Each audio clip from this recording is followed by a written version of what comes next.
Good morning. Getting ready to head down to one of my Ohio leases. Gonna fill up a bunch of feeders. Kind of unfortunate in Ohio with the feeders and having to maintain those all year.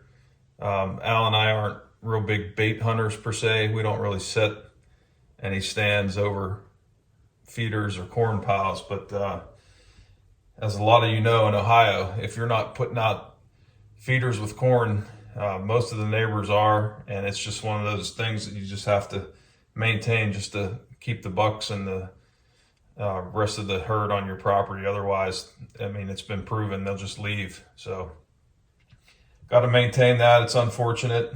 Gets expensive. It's kind of annoying, but it's just one of those things. You got to play the cards you're dealt. So we're going to get those set, get those ready to go, and see what else we get done today.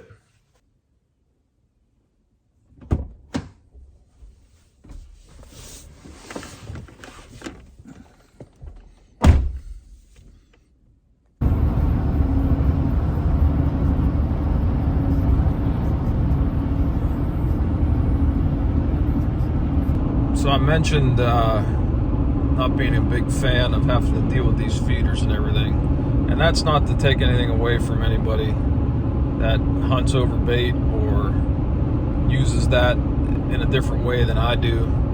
Just wanted to make that clear. You know, it's legal to do so in Ohio, and I'm in support of anybody that does things the legal way and hunt however you want, however you like to do it, whatever trips your trigger. You got my support, like I said, as long as it's done legally and ethically. I don't really care, but I just wanted to clear that statement up. I didn't want people thinking I was, had something against people that hunted over bait, because I don't. It's not my thing. However, if a mature buck shows that he likes to go to a feeder and he's going there every day during daylight, I'm not above slipping in there and trying to take advantage of that either. So anyway, I was just thinking about that while I was driving and wanted to clear that up.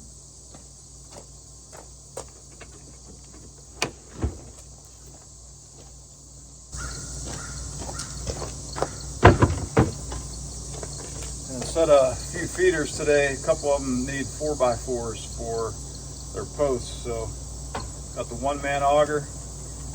Sure beats hand digging post hole digger any day of the week for sure. So gonna get that knocked out, get those set, and then we'll get to filling up the feeders.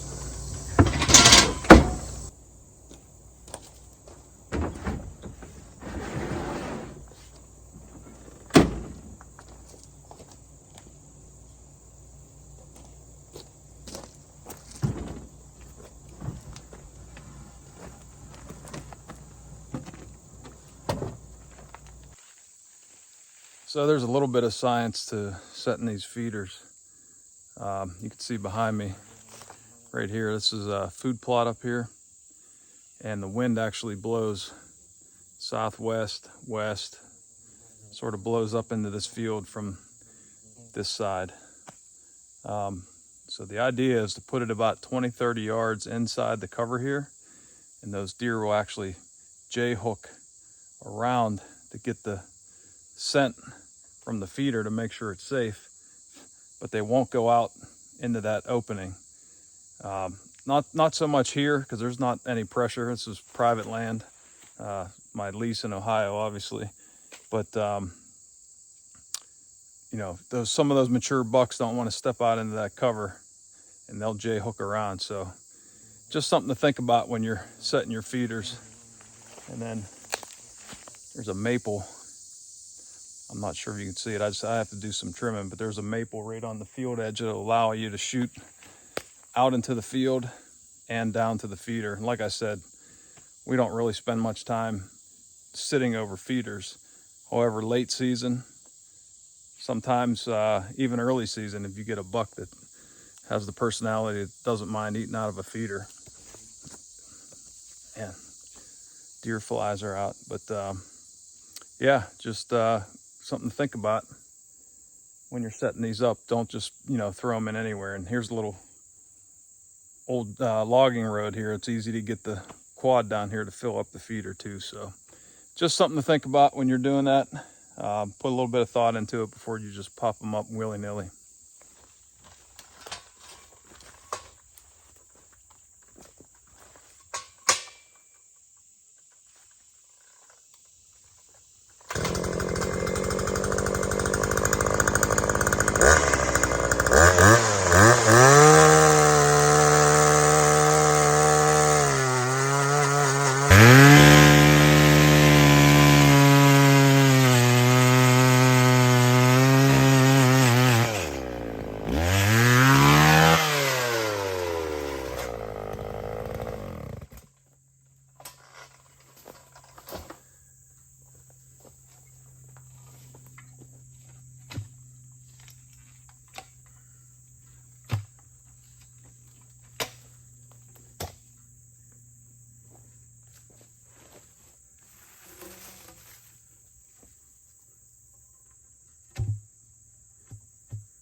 That height looks pretty good there. Normally with an 8-foot 4x4 with these Banks feeders, put 3 feet in the ground, and then that 5 foot's perfect to put these about, well, since we're on a little bit of a slope here, this side's probably just under 4 feet, and this is about 3.5 feet on this side, so this will work out fine.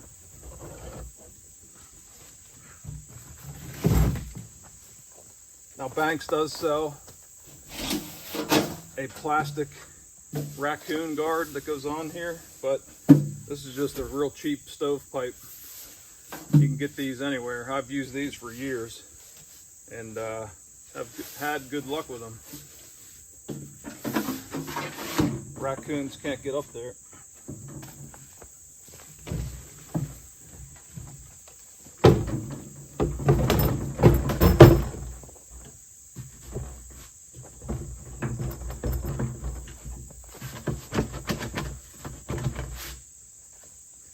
Perfect.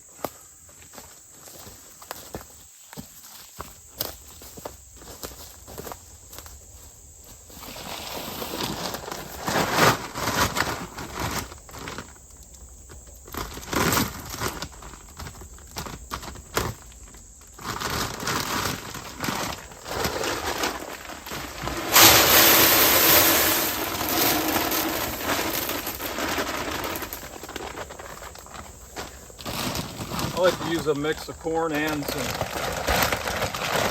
protein feed. You can get this at Tractor Supply or Rural King. It's like 12% protein. Obviously not a high fence operation, so results might be debatable, but I figure if we give a doe or a buck protein all year, if they have access to it, it can't hurt, right?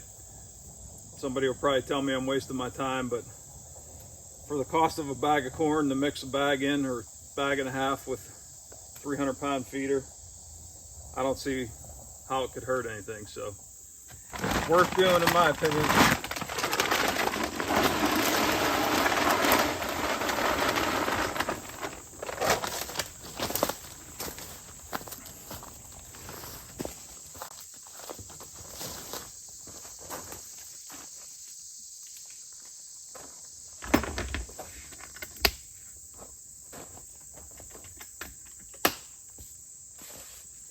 Good to go.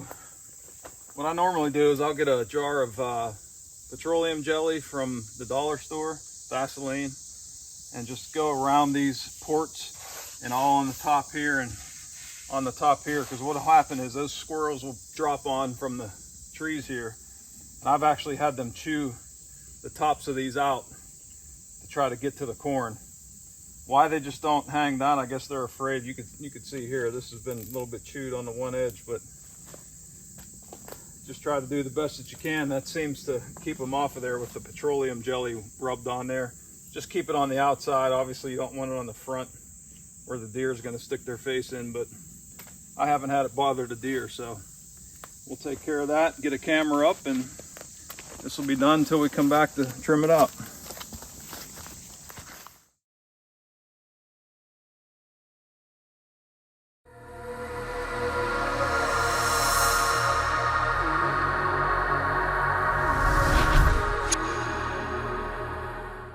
As always, thanks for watching, everybody.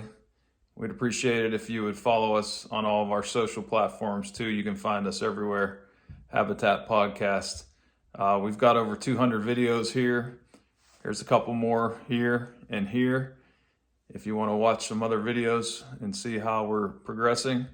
And you can also subscribe here, and you can check out Copperhead Unlimited, who does all of our production and editing here. Thank you.